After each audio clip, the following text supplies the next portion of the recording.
Yadav study point Hariharpur में आपका स्वागत है।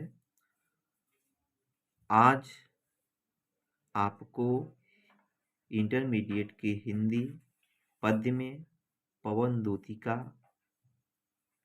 की व्याख्या करूंगा। बैठी खिन्ना एक दिवस वे गेह में थी अकेली, आके आंसू दृग युगल में थे धरा को भिगोते।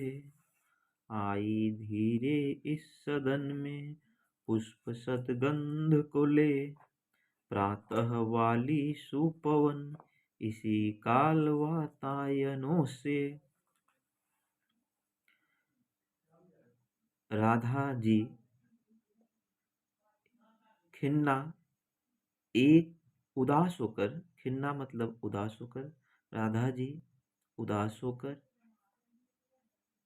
एक दिवस एक दिन बैठी हुई थी।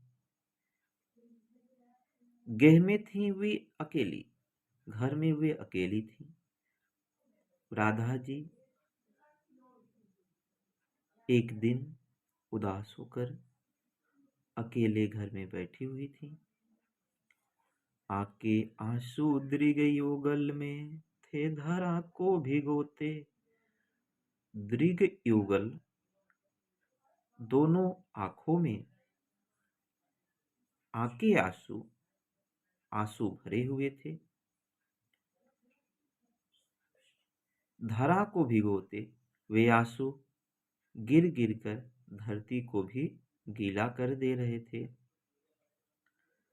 आई धीरे इस सदन में पुष्प सदगंध को ले। उसी समय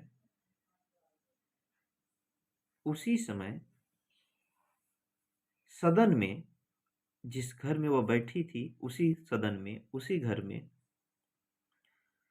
पुष्प सदगंध को ले, फूलों की सुगंध को लेकर के पवन धीरे से आई।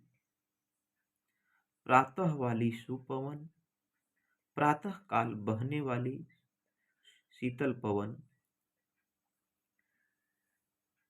वातायनों से, खिड़कियों से, वातायन माने खिड़की, प्रातः काल बहने वाली सुंदर शीतल पवन खिड़कियों से पुष्प सदगंध को ले, फूलों की सुगंध को लेकर के धीरे से उस घर में आई। संतापों को विपुल बढ़ता देख के दुखिता हो, बोली सदुख उससे श्रीमती राधिकायों। प्यारी प्रातः पवन इतना क्यों मुझे है सताती, क्या तू भी है कलुषित हुई काल की क्रूरता से। संताप से तात्पर्य है तपन, वियोग से उत्पन्न तपन जो है वही। वियोग दुख को या वियोग से उत्पन्न तपन को विपुल बढ़ता, अत्यधिक बढ़ता हुआ देख के दुखिता हो, राधा जी दुखित हो गईं। राधा का हृदय दुखी था श्री कृष्ण के वियोग में, और ऐसे समय में जब खिड़कियों से सुगंधित शीतल पवन आई और उस पवन को पाकर के राधा जी का जो वियोग दुख था, वियोग से उत्पन्न तपन जो थी, वह और भी बढ़ने लगी। राधा जी दुखी हो गईं। धीरे बोली सदुख उससे श्रीमती राधिकायों। तो श्रीमती राधा जी दुख सहित धीरे से बोली।